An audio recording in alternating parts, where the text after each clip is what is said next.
네, 저도 주님께서 당신 후하게 보답받는 것을 막으셨소.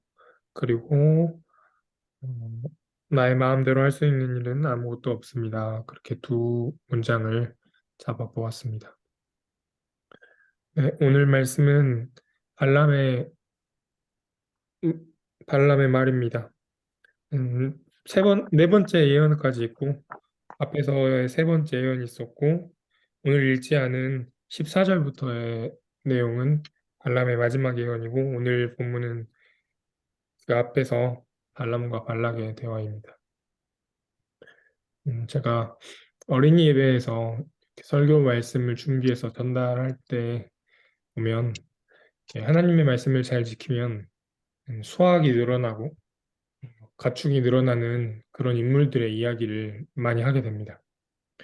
특히 구약의 인물들이 그에 해당하는데 그리고 그러한 사실들은 그냥 단순해가지고 어린이들한테 전달하기가 쉽습니다. 그런데 기독교 신앙이 물질적으로 늘어나는 결과만을 가지고 온다는 것이 아닌 것을 모두 잘 알고 계실 것입니다. 저도 언젠가 아이들한테 그런 것들을 전달하고 싶은데 오늘 본문이 그 내용을 담고 있습니다. 성경은 앞서서 말했던 물질적으로 늘어나는 결과에 반대되는 사실들도 이야기합니다. 특별히 오늘 본문 11절에서 주님이 당신이 후하게 보답받는 것을 막으셨소라고 말씀하셨습니다. 성경은 한편으로는 하나님을 믿으면 보답을 받는다라고 이야기하기도 하지만 다른 한편으로는 오늘의 본문처럼 보답받는 것을 막으시기도 합니다. 이것은 하나님이 만드신 세상이 여러 원리들로 이루어져 있기 때문입니다. 예를 들면 아는 것이 힘이다. 그런데 또 모르는 것이 약이다.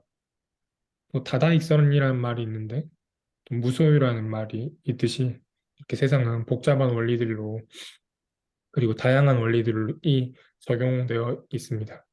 그래서 재정과 관련된 원리들도 다양합니다.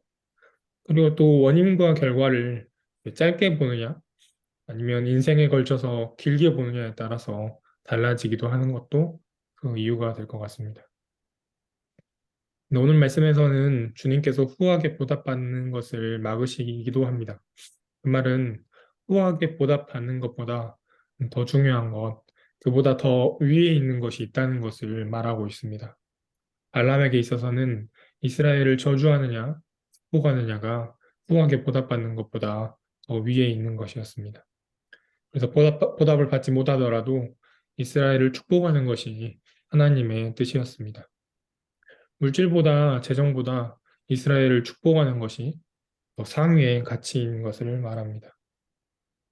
또한 말씀은 13절로 이어집니다. 발람이 말하기를 발락 왕의 궁궐에 가득한 금과 은을 내게 준다고 해도 좋은 일이든 나쁜 일이든 간에 주님의 명을 어기고 나의 마음대로 할 수 있는 일은 아무것도 없습니다. 금과 은을 넘어서서 주님의 명을 따라야 한다라고 말합니다.